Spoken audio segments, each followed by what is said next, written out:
I have the pleasure of introducing Dr. Rajiv Ramchan.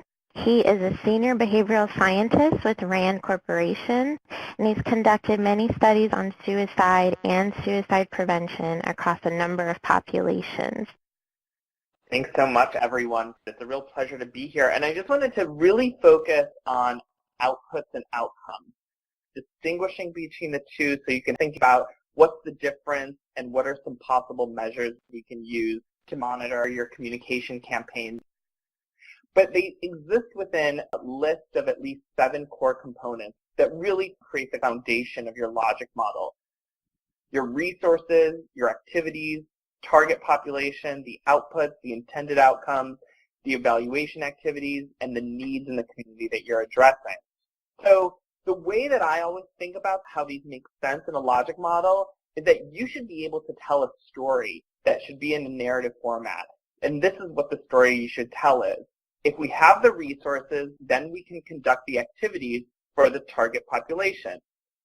If the population participates, we produce outputs that will translate into producing our intended outcomes, which can be measured by our evaluation activities to inform whether we are meeting our community's needs. So let's talk about outputs and outcomes.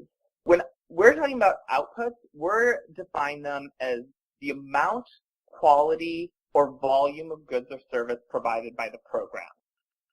So this can be people who are trained, individuals provided with services, materials developed, etc. For media campaigns, you'll see some of the output measures we have. Number of campaigns completed. So this is if there's something like a webinar. Number of media hits. We heard about Instagram or Google Analytics or all these metrics that are available for people to use. Awareness among a target audience is an interesting thing. If you're promoting a new thing like an app, not only downloads of the app, but who knows about the app, who is aware of the app is also something that you can monitor to measure your communication campaign that's promoting this app.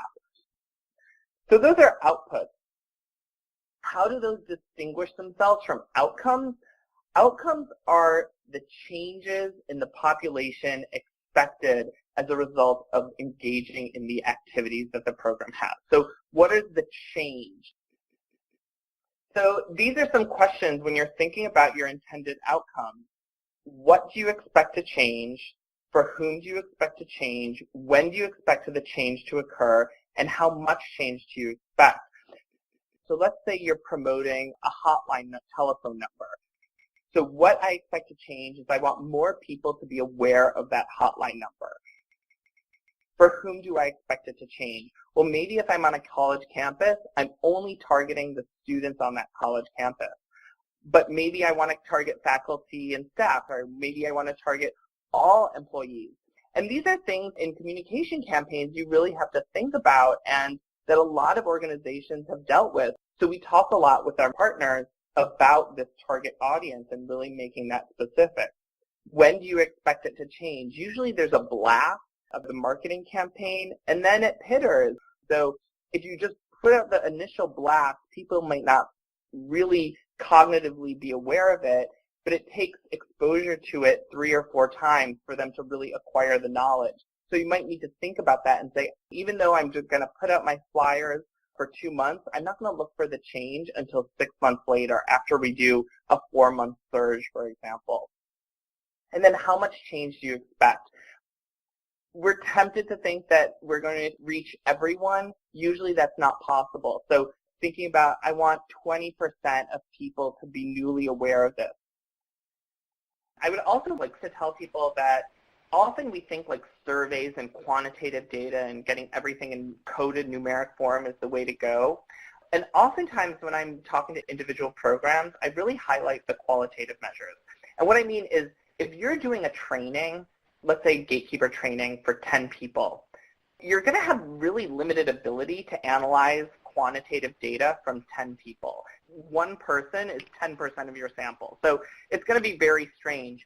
But rather than trying to force them to answer these questions, which is really efficient when you have 100 people, for example, just ask them open questions. What did you like about this training? What didn't you? You're going to get so much richer information qualitatively, and it's going to be a small enough number of individuals providing this qualitative data, it's going to be so much richer that you can analyze it and you can really use it to think about your program. So don't shy away from qualitative data if you have the resources to collect it, and especially if you're dealing with an intervention that's only targeting a small group of people.